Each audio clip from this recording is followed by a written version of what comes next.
Hello friends. There was a director, Stanley Kubrick. On March 7, 1999, he passed away just 4 days after showing the final cut of the film to production company executives. While official reports say heart attack, the film world has been asking this question ever since. Did Kubrick reveal too much? After documents shared in 2026, the film came back into the spotlight because there are too many similarities. Today I'm going to tell you about these similarities, these disturbing details. First of all, the film's title is an oxymoron, Eyes Wide Shut. This title represents both the main character, Bill Harford's, and our own perception that refuses to see the truth right under our noses. When we watch this film today, we see that the horrific network Jeffrey Epstein and Ghislaine Maxwell built is not so different from the dark rooms Kubrick brought to the screen 25 years ago. And to speak frankly, the similarities between this film and the Epstein case are not just conspiracy theories. It's a striking cinematic analysis of class, power, and the world of untouchable elites. Explicitly, I noted these details one by one, and now I want to share them with you. The first topic I'll address is the concept of disposability. The reality at the center of the Epstein case was economically vulnerable young women being used as commodities by powerful men. In the film, including the mysterious woman who warns Bill during the masked ritual, the women in that ritual scene represent exactly these disposable victims. The character Mandy being found unconscious from an overdose in Victor Ziegler's bathroom and her subsequent suspicious death directly parallels the crime networks established in Epstein's properties that everyone knew about but kept hidden.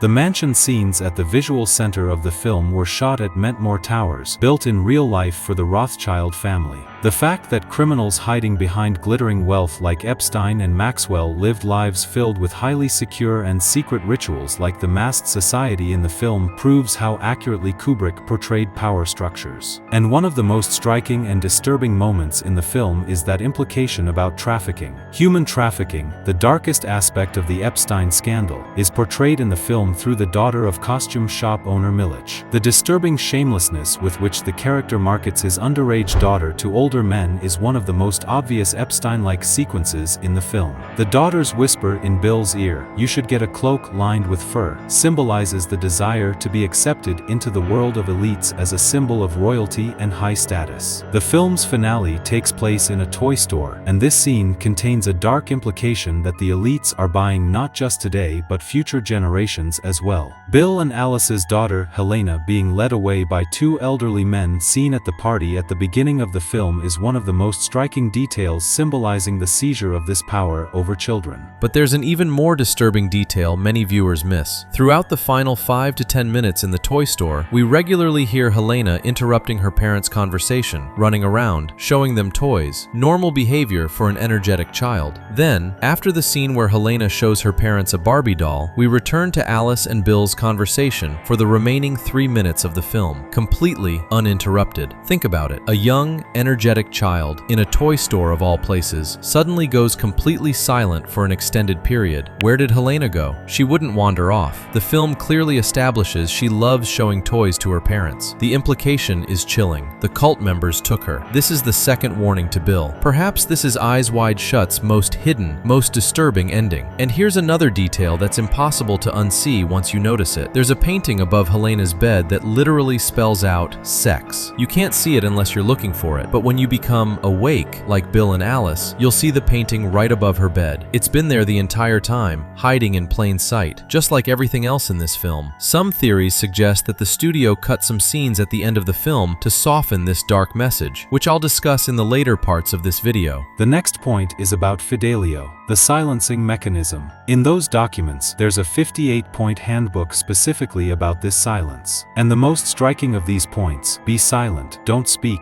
ignore what you see, say nothing. Its reflection in the film is this. Fidelio, the password for the ritual scene, means loyalty, but the end for those who are not loyal to the society's secrets is death. Victor Ziegler's 15-minute, "Nothing happened" speech is a cinematic lesson in how those in power cover up truths and silence dissenters. Kubrick passed away just days after delivering the final cut of the film. This situation perpetually fuels claims that the director was a victim for revealing too much. And this matter is still truly suspicious. Looking at the cinematic universe, the film is adapted from Arthur Schnitzler's 1926 work, Dream Story. Kubrick transports this writer's Vienna, who was a close friend of Freud's, to 1990's cold and luxurious Manhattan. There's a record about the film that made it into the Guinness Book of Records, 400 days of continuous shooting process. Control in every asphalt, every book spine, every detail. That's why no visual element in the film is coincidental. The film is actually on Amazon Prime Library. I recommend watching it from there. Look carefully at the details, you'll see so much. Disturbing, not for everyone, but it needs to be watched. Another element is color theory. There's a red and blue contrast in the film. Red is the color of lust, danger, the world of elites, like Victor Ziegler's billiard table and the carpets at the ceremony. Blue represents the coldness of marriage and the monotony of family life. There's also a rainbow metaphor in the film. The phrase, "where the rainbow ends," points to the place where all taboos are broken, where illegal and dark desires begin. Bill gets his mask and costume from Rainbow Costume Rental, and this is not coincidental either. One of the most important elements is mirror and eye motifs. I think the film references Lacan's mirror stage. Alice and Bill characters constantly look at mirrors. While mirrors symbolize characters confronting their own repressed identities, eye motifs remind us that we're constantly being watched. One of the most striking points in the film is the tight security network. This is a reflection of the security cameras and networks behind closed doors that Jeffrey Epstein established in his properties. The modern version of the masked society in the film. That famous scene isn't just about sexuality, it's about class immunity and the absolute abuse of power. One of the details that's very chilling to me is the reversed music. The music in the ritual scene is a reversed version of a Romanian Orthodox hymn, quite disturbing. The message, the sacred being put into a distorted form. This explicitly means the distortion of sacred values, mocking them. At the beginning of the video, I mentioned a famous claim. The claim that the full cut of the film wasn't shown to us, that 24 minutes were cut. This claim is categorically denied as false by many sources. It's called an urban legend. Here are the facts. Kubrick's personal assistant, Leon Vitali, states that the director completed the final cut a few days before his death and delivered it to the studio with the message, "This is it." The post-production team also made only technical fine adjustments while staying faithful to Kubrick's notes and music placement. Claims that 24 minutes of scenes were deleted to protect elites have been directly refuted, but there are some differences. For example, photos exist of a scene where Bill, Alice, and their daughter are boating in Central Park,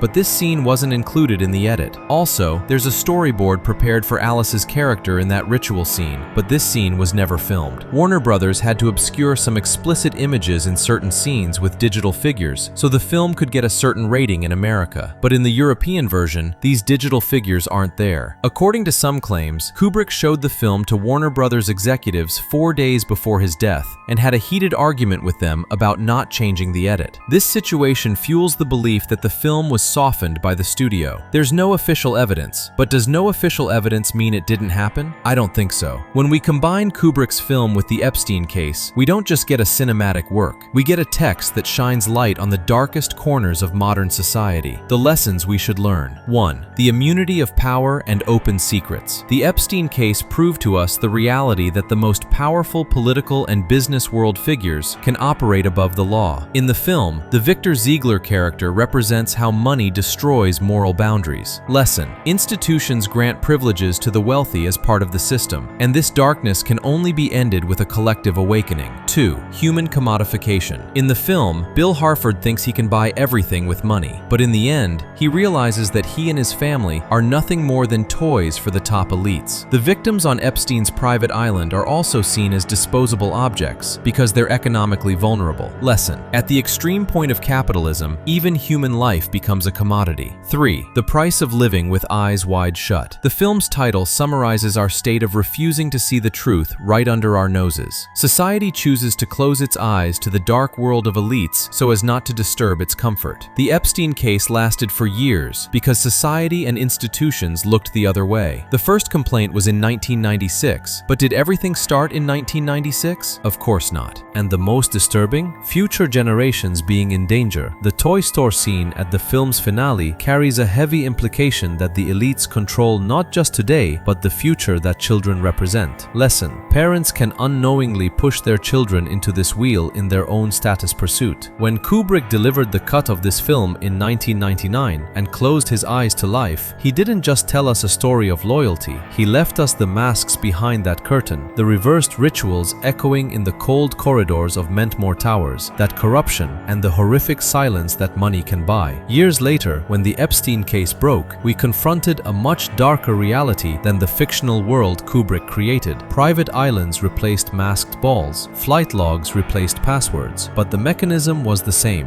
unlimited power, absolute secrecy, and disposable victims. The director is giving us the message: open your eyes completely, eyes wide shut. It stands before us today like a fictional documentary that documented how money and power destroy moral boundaries years before the Epstein case. I want to ask you too, do you think Kubrick really died of natural causes, or did he expose someone's mask in this film? And at the end of this video, are you ready to open your eyes? I'm waiting for your answers in the comments.